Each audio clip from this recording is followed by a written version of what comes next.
Hola, muy buenas tardes. Que Dios les bendiga y buen provecho. Bienvenidos a esta perla de la palabra. Gracias por conectarse.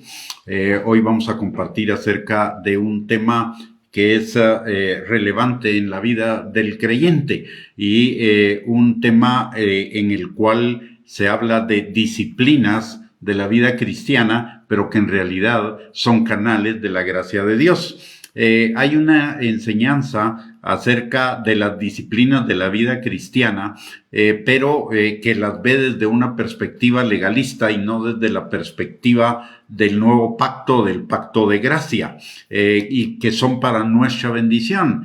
Si bien es cierto que requieren alguna disciplina para desarrollarlas y también implican compromiso y responsabilidad de nuestra parte, no son disciplinas ni compromisos ni responsabilidades, son canales de la gracia de Dios para bendecirnos. Dentro de ellas se encuentra la oración, leer la palabra, meditar en la palabra, el dar diezmos, primicias, ofrendas, el servir, el congregarnos, el ayunar, la acción de gracias, la alabanza, el obedecer, el interceder, la adoración.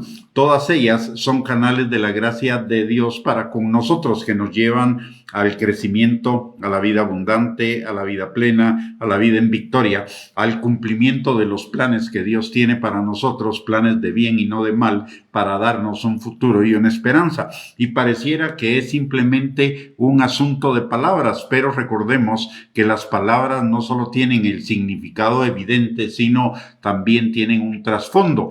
Y resulta que cuando hablamos de disciplinas, la carne automáticamente se revela contra ellas, y de hecho lo vemos en la vida cotidiana del cristiano. Algunas de las cosas que son menos practicadas, más cuestionadas, etcétera, se refieren precisamente a estos temas, porque no los estamos viendo. Al verlos como disciplinas, la carne se revela. Al verlos como canales de la gracia de Dios, lo que sucede es que el Espíritu, nuestro hombre interior, los va a anhelar. Para comenzar, vamos a hablar de la oración. La palabra de Dios nos dice en 1 de Tesalonicenses capítulo 5, versículo 17, que oremos sin cesar. En 1 de Juan capítulo 5, versículo 14, también la palabra de Dios nos dice que si oramos conforme a la voluntad de Dios, tendremos las peticiones que le hayamos hecho.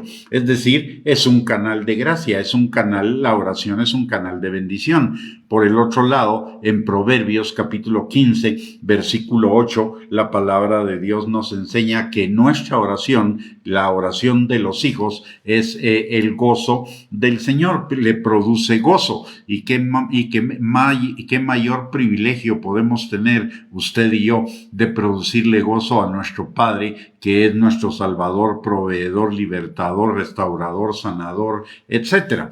Aparte, la palabra en Apocalipsis capítulo 8, versículo 3, nos habla de que nuestras oraciones son como incienso delante de la presencia del Señor, son olor grato, olor que le agrada. Al Señor le agrada que usted y yo entremos en comunión con Él, y es una fuente de bendición para nosotros. La palabra dice en Santiago capítulo 4, versículo 5, que el Señor, el Espíritu que el Señor ha hecho morar en nosotros, nos anhela celosamente, y la oración nos lleva al trono de su gracia para encontrar misericordia y gracia para el oportuno socorro, pero también no solo para que tengamos respuesta a nuestras peticiones, sino también para obtener su dirección, su guianza, su enseñanza que nos lleve a crecer a un mayor nivel espiritual. La palabra en Jeremías 33:3 dice: clama a mí y yo te responderé y te enseñaré cosas grandes y ocultas que tú no conoces. Por el otro lado, la palabra en Santiago, capítulo 5, versículo 16, también nos recuerda que la oración eficaz del justo puede mucho, y justo es aquel que ha sido justificado, que hace justicia, que busca el reino de Dios y su justicia, que ha sido salvo, como nos lo enseña la palabra de Dios, de tal manera que nuestra oración, la oración de todos los hijos de Dios, es una oración eficaz que puede mucho. Primero, porque obtiene respuestas, obtiene la respuesta a las oraciones, a las peticiones. Luego obtiene respuestas para preguntas que tenemos en nuestra vida, para dudas. Aparte de ello, nos da dirección. Aparte de ello, nos ministra a través de la oración, de la comunión con el Señor. El Señor ministra nuestro corazón. Recordemos lo que dice la palabra en el Salmo 23, versículos del 1 al 6, y esos también son beneficios de la oración. Jehová es mi pastor, nada me faltará, junto a aguas de reposo me pastoreará, me guiará por sendas de justicia, por amor de su nombre, confortará mi alma, aunque ande en valle de sombra de muerte, no temeré mal alguno, su vara y su cayado me infundirán aliento, él prepara mi victoria delante de mis angustiadores, unge mi cabeza con aceite, me llena de gozo, el bien y la misericordia me siguen todos los días de mi vida, y en la casa de él moraré por largos días, de tal manera que la comunión con el Señor nos lleva a todos esos beneficios. La comunión, la oración no es solamente petición, no es un monólogo. La oración es un diálogo y la oración implica comunión, principalmente comunión. La palabra también en Filipenses capítulo 4, versículo del 5 del 6 al 8 nos enseña que si estamos afanados por algo, presentemos nuestras peticiones delante del Señor con toda oración y ruego y con acción de gracias, y Él guardará nuestros pensamientos y nuestros corazones en Él, de tal manera que pensemos todo lo bueno, lo justo, lo agradable, lo de buen nombre, si algo digno de alabanza.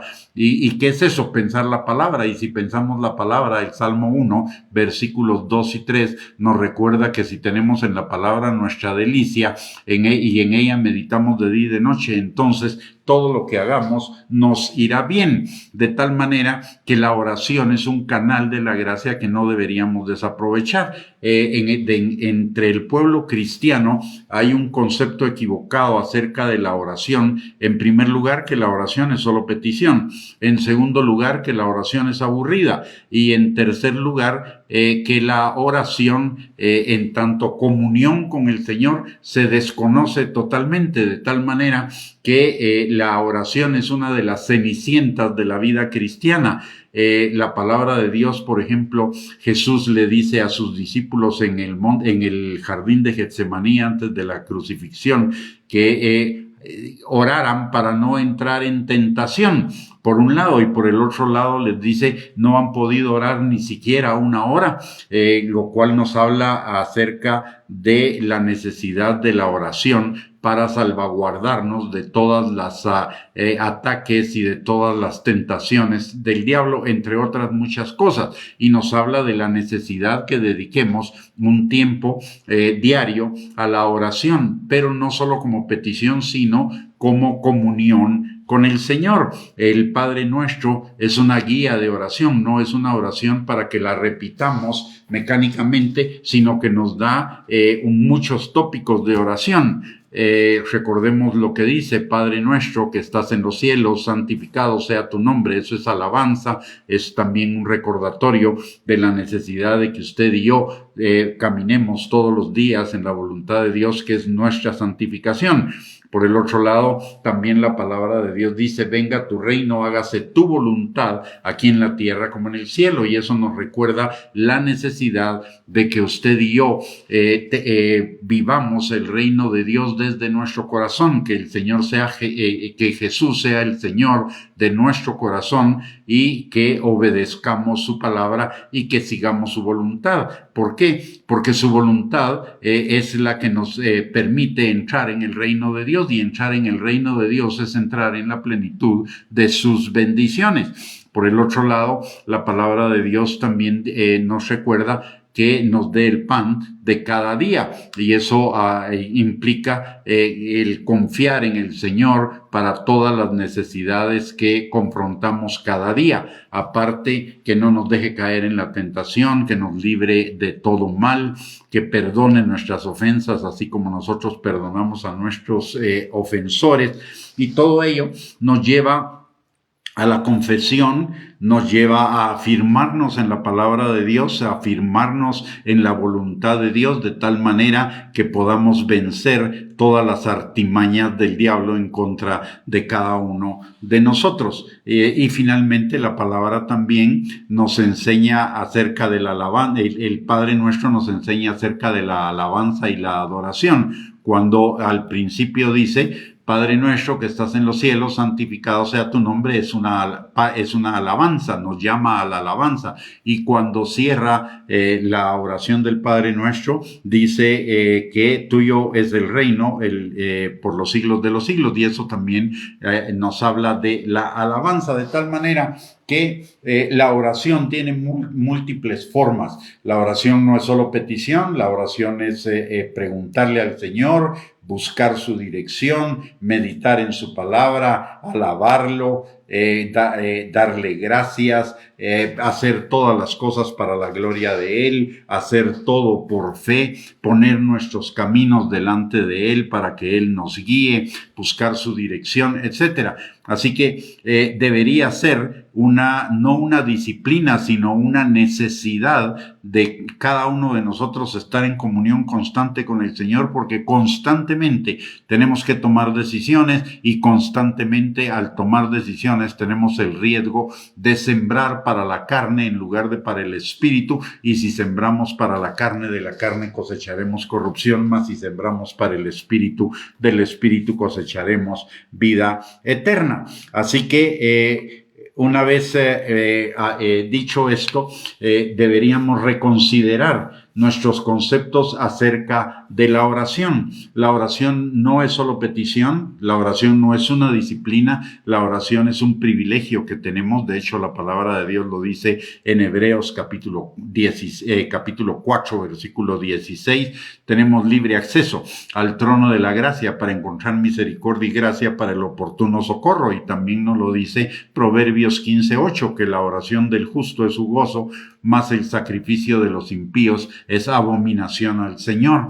Así que tenemos un privilegio enorme, no es una disciplina, es un privilegio, es una gracia, es un regalo que tenemos en Dios para nuestro beneficio. Aparte de que la oración implica, además de la petición, la comunión con el Señor, preguntarle al Señor, buscar su dirección, meditar en su palabra, alabarle, bendecirle, a tener acción de gracias para con todo lo que Él ha hecho en nuestras vidas, etcétera. Así que la invitación es a que reconsideremos nuestro concepto acerca de la oración, y no solo lo reconsideremos, sino que cambiemos nuestra actitud y nuestra acción respecto a la oración, y que paulatinamente vayamos incrementando esos tiempos de comunión con el Señor, que es lo que Él anhela. Recordemos, la oración es un canal de la gracia, no es una obligación. De hecho, quiero decirle algo: si usted no quiere orar,